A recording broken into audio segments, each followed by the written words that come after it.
आज हमारे घर कैसे आना हुआ? लीजिए वर्मा जी, मिठाई खाइए। मेरे बेटे ऋषभ ने पूरे कॉलेज में टॉप किया। सुना है कि आपके बेटे अमन ने 3rd डिवीजन प्राप्त की है। चलो ये तो अच्छा है कि पिछली साल आपका बेटा फेल हो गया था, इस साल कम से कम पास तो हो गया। अच्छा, अब मैं चलता हूँ।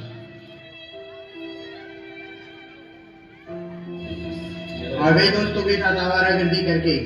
अभी शर्मा जी आए थे, उनके बेटे ने पूरे कॉलेज में टॉप किया है।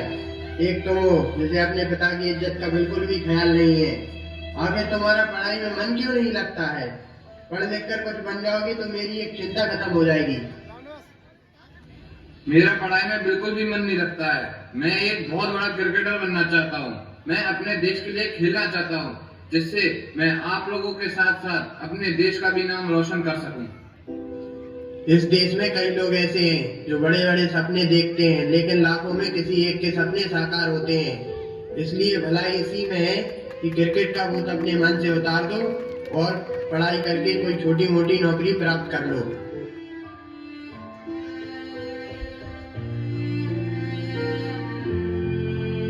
और भाई अमन, उदास क्यों बैठे हो आज? यार, कल फिर पिताजी से मेरी बहस हो गई। वे चाहते हैं कि मैं क्रिकेट को छोड़कर किसी नौकरी की तैयारी करूं। मैं अपने माता पिता से बहुत प्यार करता हूं। उनका चिंतामय मन देखता हूं तो मुझे बहुत दुख होता है। अब तुम ही बताओ, मैं क्या करूं? मंजिल पाने की ख्वाहिश तो सबको होती है, लेकिन कठिन रास्तों पर चलना कोई नहीं चाहता है। कुछ शुरुआत करने से डरते हैं तो कुछ बीच रास्ते में ही छोड़ देते हैं। लेकिन एक बात याद रखना, रास्ता चाहे जितना भी कठिन क्यों ना हो, लेकिन रुकना नहीं है। क्योंकि यदि रास्ता आसान हो जाएगा तो मंजिल की कीमत ही क्या रह जाएगी। आज तुम्हें अपनी मेहनत तथा काबिलियत की वजह से ही रणजी ट्रॉफी टूर्नामेंट में खेलने का मौका मिल रहा है। मैं चाहता हूँ कि तुम अभी अपना पूरा फोकस इस टूर्नामेंट पर केंद्रित करो। यदि तुम इस टूर्नामेंट में सफल हो गए तो तुम्हें टीम इंडिया में खेलने से कोई नहीं रोक सकता।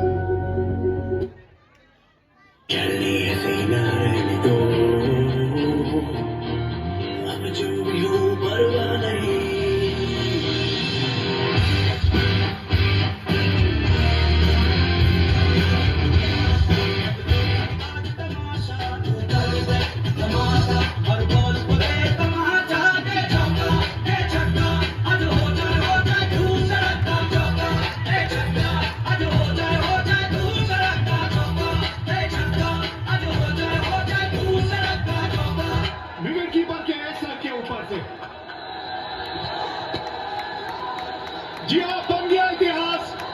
पूरा किया इन्होंने दोहरा शतक। अभी देखे कहाँ है तुमने जलवे हमारी उड़ान के। वो और होंगे जो डर गए देख खत आसमान के। वाह भाई, आज तो तुमने कमाल ही कर दिया। अब तुम्हें टीम इंडिया में चयनित होने से कोई नहीं रोक सकता।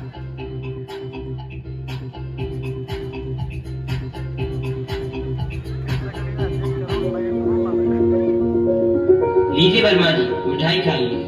आज मेरे बेटे की बहुत बड़ी कंपनी में नौकरी लग गई है। उसका पैकेज भी लाखों में है। तुम्हारा बेटा मेरे बेटे से कम 3 से 4 साल बड़ा है। उसे नौकरी की चिंता है या फिर टाइम पास करता रहता है? उसे समझाओ कि कहीं छोटी मोटी नौकरी कर ले, क्योंकि बड़ी नौकरी तो उसके भाग्य में है ही नहीं। अच्छा वर्मा जी, अब मैं चलता हूँ।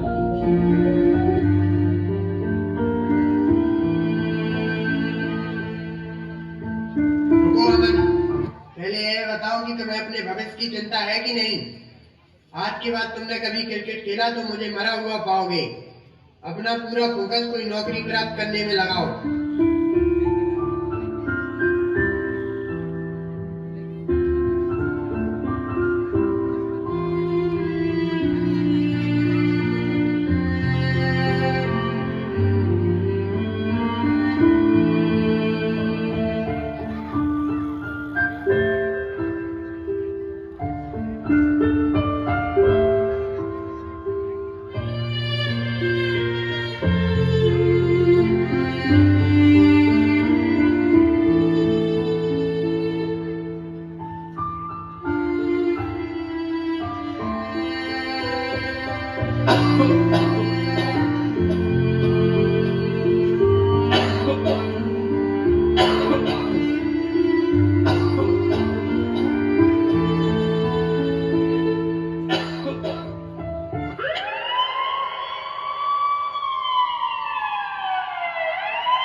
उसका टीम इंडिया में सिलेक्शन हो गया है।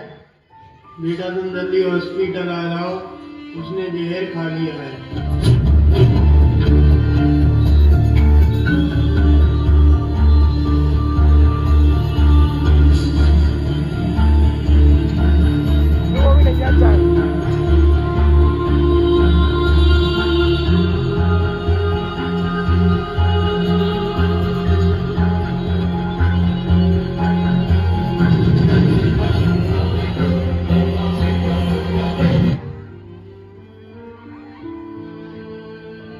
मेरी बेटी की हालत कैसी है डॉक्टर साहब?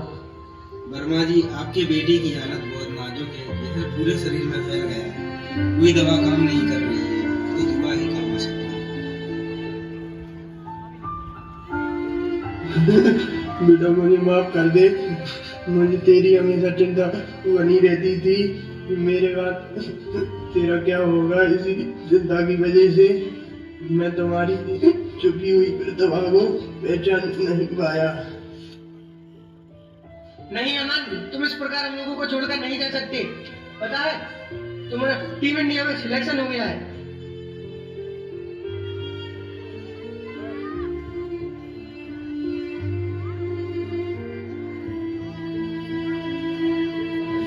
डॉक्टर साहब अमन को होश आ गया है। मैंने अपने पूरे करियर में ऐसा पहला केस देखा है जिसमें पेशेंट की हालत इतने नाजुक होने के बावजूद उसे जल्दी होश आ गया है। यह किसी चमत्कार से कम नहीं।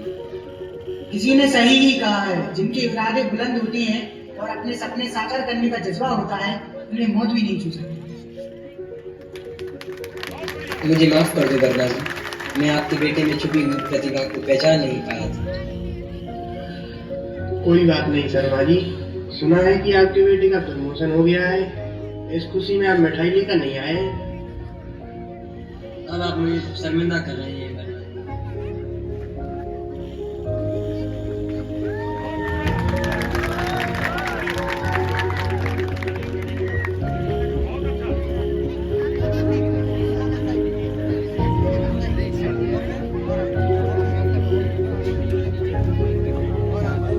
अधिकांश ऐसा होता है कि हम अपने बच्चों से उम्मीद अन्य बच्चों को देखकर करने लगते हैं। यदि किसी बच्चे ने किसी एग्जाम में 98% प्राप्त की है तो हम भी अपने बच्चे से उम्मीद लगा लेते हैं कि हमारा बेटा भी 98% प्राप्त करेगा। लेकिन जब वह 80% के लगभग अंक प्राप्त करता है तो हम अपने बच्चों में कमियां देखने लगते हैं। हम यह नहीं देखते हैं कि वह अन्य एक्टिविटीज में भी अपना योगदान दे रहा है। हम यह भूल जाते हैं कि जल में रहने वाले जीव तैरने में माहिर होते हैं, थल पर रहने वाला जीव दौड़ने में तथा नभ में उड़ने वाले पक्षी उड़ने में माहिर होते हैं। हम आकाश में उड़ने वाले जीव से यह उम्मीद लगाते हैं कि वह दौड़ प्रतियोगिता में फर्स्ट आए। थल पर रहने वाले जीव से उम्मीद लगाते हैं कि वह तैरने वाली प्रतियोगिता में फर्स्ट आए, जबकि वह संभव नहीं है। हर बच्चे में कोई ना कोई प्रतिभा होती है। कोई पढ़ने में होशियार होता है तो कोई खेल कूद में, किसी को आर्ट में रुचि होती है। यदि आपका बच्चा समय का सदुपयोग नहीं कर रहा है तो उसे समझाना हमारा कर्तव्य है, और यदि वह अपनी रुचि के अनुरूप काम करता है तो उसका सहयोग करना हमारा दायित्व है। इस नाटक में अमन द्वारा उठाया गया कदम बिल्कुल गलत है। अधिकांश लोग छोटी छोटी बातों को अपने आत्मघाती करते हैं। अधिकांश सुनने को आता है कि कोई बच्चा अगर एग्जाम में फेल हो गया तो उसने आत्महत्या, या फिर किसी अपने लक्ष्य को प्राप्त नहीं कर पाता है तो वह आत्मघाती कदम उठा लेता है। जबकि आत्महत्या किसी समस्या का समाधान नहीं है।